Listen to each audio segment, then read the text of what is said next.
Supersymmetry is a theoretical framework in physics that suggests the existence of a symmetry between particles with integer spin and particles with half-integer spin. It's also a mod pack by Zalgo 239. Before we begin the main course, however, I think we need an appetizer.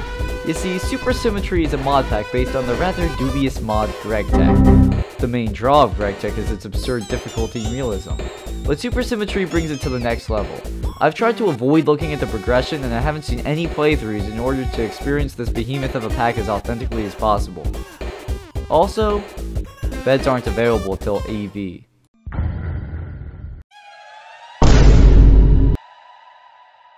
Once I landed, I quickly got to gathering rocks in order to complete the first few quests.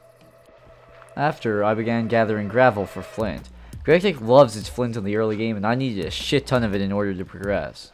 Unlike a lot of other GregTech packs, Supersymmetry has no mercy. When the night hits, you're fucked.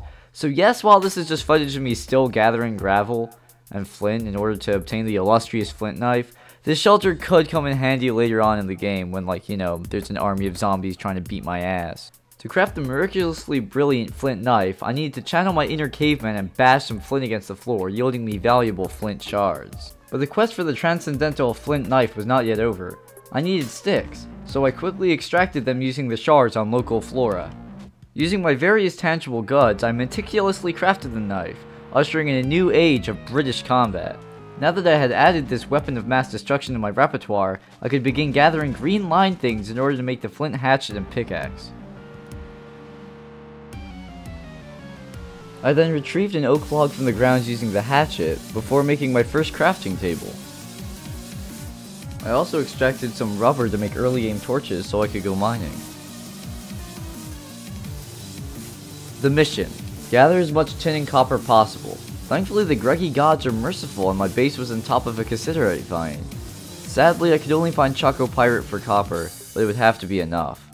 Having obtained the delicious ores, I needed to smelt them into their rectangular forms. However, this needed fuel, so I crafted a flint axe. However, when used it went apeshit and chopped down an entire tree, which really was fine by me. Once smeltified, I had to macerate the ingots into dust so I could make bronze, which will be the main material for the primitive age. It was now time for the worst part of the Greganing: crafting tools. Thankfully, having played the mod a few times before, the process wasn't too arduous, but it still kinda sucked. I also had crafted the crafting station, which was essentially the crafting table 2.0, and had cool features such as an inventory and copious tool slots.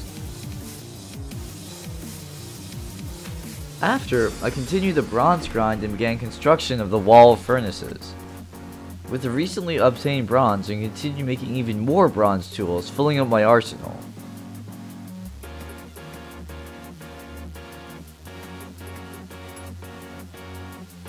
This took an inordinate amount of time.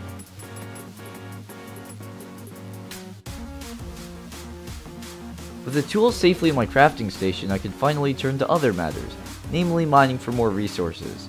During my tool crafting excursion, I had crafted a hammer which breaks a 3x3 space in front of you, allowing me to quickly gather this galena ore. With all of that out of the way, it was time for my next target, the coke oven. So I began researching how to make the bricks, and I crafted a mold for them. The coke oven bricks require two things to make: sand and clay. This is because the coke oven is incredibly balanced.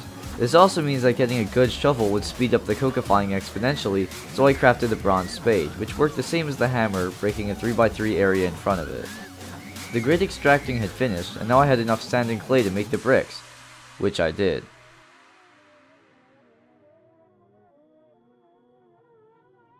I then took the raw ingots to the wall of furnaces to be converted into the significantly more tasty cooked versions. Once they had finished baking, I crafted the brain of the coke oven using some of the bricks and some bronze, before crafting the rest of the bricks for the furnace. When I summoned the furnace into my base, I realized I had numerous quantities of remaining coke bricks, which I utilized into making more coke ovens.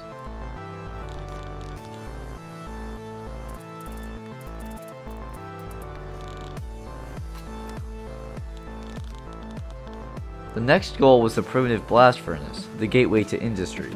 First I had to produce some quicklime out of limestone, and then make it wet.